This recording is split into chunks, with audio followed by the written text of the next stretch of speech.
여호수아가 백성에게 이르기를 마침에 제사장 7은 양각 나팔 7을 잡고 여호와 앞에서 나아가며 나팔을 불고 여호와의 언약궤는 그 뒤를 따르며 그 무장한 자들은 나팔 부는 제사장들 앞에서 행진하며 후군은 궤 뒤를 따르고 제사장들은 나팔을 불며 행진하더라.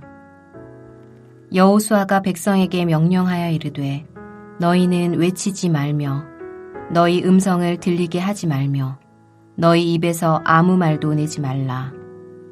그리하다가 내가 너희에게 명령하여 외치라 하는 날에 외칠지니라 하고 여호와의 궤가 그 성을 한 번 돌게 하고 그들이 진영으로 들어와서 진영에서 자니라.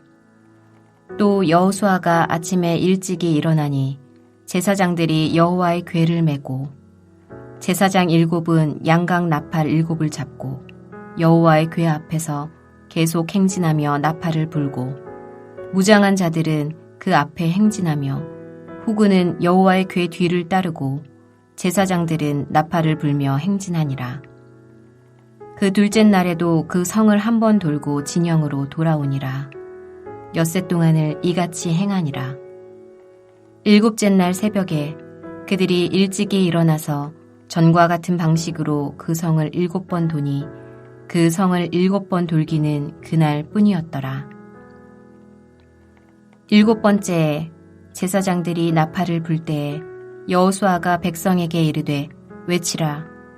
여호와께서 너희에게 이 성을 주셨느니라. 이 성과 그 가운데 있는 모든 것은 여호와께 온전히 바치되 기생 라합과 그 집에 동거하는 자는 모두 살려주라. 이는 우리가 보낸 사자들을 그가 숨겨주었음이니라. 너희는 온전히 바치고 그 바친 것 중에서 어떤 것이든지 취하여 너희가 이스라엘 진영으로 바치는 것이 되게 하여 고통을 당하게 되지 아니하도록 오직 너희는 그 바친 물건에 손대지 말라. 은금과 동철 기구들은 다 여호와께 구별될 것이니 그것을 여호와의 곳간에 드릴지니라 하니라. 이에 백성은 외치고 제사장들은 나팔을 불매 백성이 나팔 소리를 들을 때에 크게 소리질러 외치니 성벽이 무너져 내린지라. 백성이 각기 앞으로 나아가 그 성에 들어가서 그 성을 점령하고 그 성 안에 있는 모든 것을 온전히 바치되 남녀노소와 소와 양과 나귀를 칼날로 멸하니라. 여호수아가 그 땅을 정탐한 두 사람에게 이르되 그 기생의 집에 들어가서 너희가 그 여인에게 맹세한 대로 그와 그에게 속한 모든 것을 이끌어내라 하매 정탐한 젊은이들이 들어가서 라합과 그의 부모와 그의 형제와 그에게 속한 모든 것을 이끌어내고 또 그의 친족도 다 이끌어내어 그들을 이스라엘의 진영 밖에 두고 무리가 그 성과 그 가운데에 있는 모든 것을 불로 사르고 은금과 동철기구는 여호와의 집 곳간에 두었더라. 여호수아가 기생 라합과 그의 아버지의 가족과 그에게 속한 모든 것을 살렸으므로 그가 오늘까지 이스라엘 중에 거주하였으니 이는 여호수아가 여리고를 정탐하려고 보낸 사자들을 숨겼음이었더라. 여호수아가 그때에 맹세하게 하여 이르되 누구든지 일어나서 이 여리고 성을 건축하는 자는 여호와 앞에서 저주를 받을 것이라. 그 기초를 쌓을 때에 그의 맏아들을 잃을 것이요 그 문을 세울 때에 그의 막내 아들을 잃으리라 하였더라. 여호와께서 여호수아와 함께 하시니 여호수아의 소문이 그 온 땅에 퍼지니라. 어떻게 해야 여리고성이 무너지는지에 대하여 하나님의 특별 지시를 받은 이스라엘 백성들은 어떻게 반응하였습니까? 하나님의 지시에 그 어떤 토를 달지 않고 즉각적으로 행동에 옮기는 모습을 보여줍니다. 이런 방법으로 전쟁을 하는 것이 과연 가능한지 아무도 말하지 않습니다.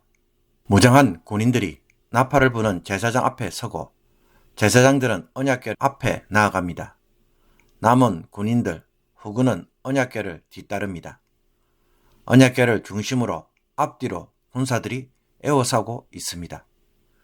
하나님이 무장한 군인들 사이에서 전투를 하고 있는 모습입니다. 이렇게 행진할 때 여호수아는 이스라엘 백성들에게 여리고성을 돌 동안 침묵할 것을 명령합니다. 10절에 보면 너희는 외치지 말며 너희 음성을 들리게 하지 말며 너희 입에서 아무 말도 내지 말라. 그리하다가 내가 너희에게 명령하여 외치라 하는 날에 외칠지니라 라고 말하고 있습니다. 외치지 말며 들리게 하지 말며 아무 말도 내지 말라는 똑같은 표현을 3번이나 반복하고 있습니다. 이렇게 침묵 가운데 하나님이 지시한 대로 이스라엘 백성들은 6일 동안 그대로 순종합니다. 그런데 이렇게 순종하였을 때 여리고성에 변화가 있었습니까? 아무런 변화가 없었습니다. 6일 동안 아무런 일이 없어도 끝까지 순종하시는지 보시고자 하기 때문입니다. 온전한 순종이 하나님의 역사를 가져오는 것입니다. 순종할 때 수없이 우리의 마음속에 일어나는 의심과 자기 생각, 자기 판단, 자기 감정을 통제하지 않으면 안 되는 것입니다. 우리가 하나님의 말씀에 순종하기 어려운 것은 상황의 문제가 아니라 자기 마음과 생각 때문이라는 것을 우리가 깨달을 필요가 있습니다. 7째 날 새벽에 여호수아와 백성들은 일찍이 일어나서 여리고성을 7번을 돕니다. 여리고성은 새벽 시간에 이루어진 사건이라는 것입니다. 7번째 돌고 난 뒤에 여호수아가 백성들에게 3가지를 지시합니다. 첫째는 제사장들이 나팔을 불 때 백성들이 고함을 외치라는 것입니다. 둘째는 라합과 그 가족들을 살려둘 것을 명령합니다. 셋째는 여리고성을 정복한 후 전리품에 대하여 모든 것이 하나님의 것이기에 온전히 바치고 바친 물건에 손을 대지 말라는 것입니다. 하나님께 구별된 물건을 취하면 그 사람이 도리어 진멸될 수 있게 손을 대지 말라는 것입니다. 제사장들의 나팔 소리에 고함을 지르자 경관 여리고성의 성벽이 무너져 내립니다. 하나님의 말씀 그대로 이루어진 것입니다. 이에 백성들이 성으로 들어가서 점령하고 성 안에 있는 남녀노소와 소와 양과 나귀를 칼날로 진멸합니다. 이것을 두고 본문은 그 성 안에 있는 모든 것을 온전히 바치되 라고 표현하고 있습니다. 순종을 통한 승리를 하나님께 온전히 바치는 의식으로 보고 있다는 것입니다. 그리고 여호수아는 전에 여리고성을 정탐한 2사람을 불러 라합의 집에 들어가 라합과 그에 속한 모든 친족들을 이끌어서 진영 밖에 두도록 합니다. 그들이 이스라엘 진영 안이 아닌 밖에 둔 이유는 그들이 이방인들이고 아직은 부정한 자들이기 때문입니다. 정결 예식을 거친 후 진영 안으로 들어와야 하는 것입니다. 그리고 라합과 그의 친족을 모두 살려준 이유는 그들과 하나님의 이름으로 언약을 맺었기 때문이며 그가 오늘까지 이스라엘 중에 거주하였다고 하는 것은 라합과 그 후손들이 이스라엘 백성이 되었다는 것입니다. 아마도 라합의 이야기는 이스라엘 백성들 가운데 널리 알려진 이야기로 보입니다. 백성들은 여호수아의 지시대로 모든 것을 불사르고 은금과 동, 철, 기구는 여호와의 집 곳간에 둡니다.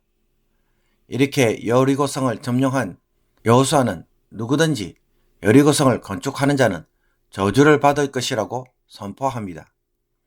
이런 저주에도 불구하고 북이스라엘 아합 왕 때 베델 사람 히엘이 여리고성을 재건하다가 자신의 2 아들을 잃게 됩니다. 여호수아의 저주가 있은 지 500년이 지난 후 뒤에도 여전히 이루어진 것입니다. 하나님의 말씀은 여전히 오늘날에도 유효하다는 것을 가르쳐 줍니다. 그리고 이 여리고성 전투로 인하여 여호수아에 대한 소문이 온 땅에 퍼지게 됩니다. 그러므로 오늘 본문 자체가 강조하는 부분이 무엇입니까? 그것은 여호수아를 통해 주신 하나님의 지시에 대하여 이스라엘 백성들은 첫째 날부터 일곱째 날까지 그대로 순종하는 모습을 보여줍니다. 엿새 동안을 이같이 행하니라. 여리고성에 대한 하나님의 지시사항은 아무리 생각해 보아도 따르기에는 비상식적인 방법입니다. 이런 방식으로 뭔가를 하겠다는 자체가 조롱거리입니다. 아마도 여리고성 사람들은 이런 모습을 보고 손가락질하며 웃음거리로 삼았을 것입니다. 그런데도 여호수아와 이스라엘 백성들은 단순하게 그냥 순종합니다. 하나님에게는 전적인 순종이 요구되었기 때문입니다. 가나안 정복에서 하나님의 진짜 관심은 여리고성 정복이 아니라 과연 이스라엘 백성들이 얼마나 제대로 순종할 것인가에 더 깊은 관심을 가지고 계시는 것입니다. 정말 너는 나에게 끝까지 순종할 수 있겠니? 라고 묻는 것입니다. 벼랑 끝에 가서도 아무 일이 일어나지 않았을 때도 하나님을 신뢰하는 변치 않는 마음이 있느냐라는 것입니다. 이것이 비로소 드러날 때 하나님의 일이 시작되는 것입니다. 우리 주변에 일어나는 수많은 일들이 어떻게 진행되는가는 하나님에게 그렇게 중요하지 않습니다. 어떤 때는 엉망진창이고 고난에 고난이고 일이 제대로 풀리지 않아서 답답하기가 그지없지만 그러나 그 어떤 상황도 하나님에게는 문제가 되지 않습니다. 심지어 모든 것이 확실한 상황에서도 반전의 역사를 만드시는 것이 하나님의 일입니다. 그러니 하나님의 관심은 이스라엘의 순종에 있는 것처럼 우리의 순종이 하나님에겐 최고의 관심이고 이것을 하나님에게 보여주어야 할 의무가 있는 것입니다. 여리고성을 함락시키고 모든 것을 진멸시킬 때도 하나님이 기대하시는 것이 무엇입니까? 온전히 바치라는 것입니다. 하나님의 전쟁이기에 모든 전리품은 하나님의 것이라고 말씀합니다. 이스라엘이 취할 전리품은 하나도 없는 것입니다. 나의 것, 나의 수고, 나의 보상은 조금도 생각하지 말라는 것입니다. 과연 가능합니까?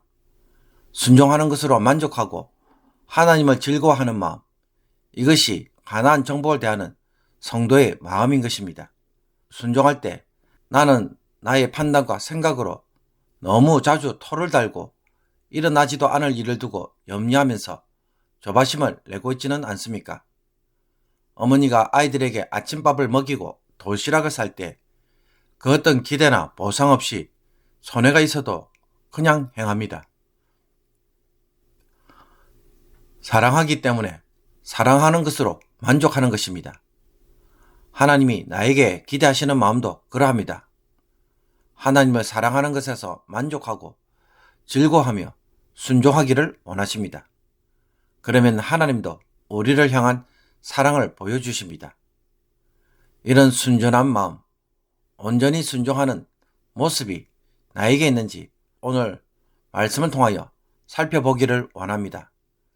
내 마음에 온갖 잡초가 있다면 잡초를 제거하고 하나님이 받으실 만한 온전한 마음을 하나님께 고백하는 주의 백성이 되기를 주님의 이름으로 축복합니다. 기도드리겠습니다. 하나님, 여리고성을 반드시 정복해야 한다는 강박감과 실패하면 어떻게 될까라는 두려움에 사로잡혀 사는 백성이 아니라 하나님 앞에서 순종하는 것에 깊은 관심을 가지고 온전한 모습으로 행하는 자들이 되게 하옵소서. 하나님을 사랑하는 것에 만족하여 기꺼이 드리고 기꺼이 희생하고 희생을 통해 사랑을 고백하는 것에 영혼의 만족을 삼게 하옵소서.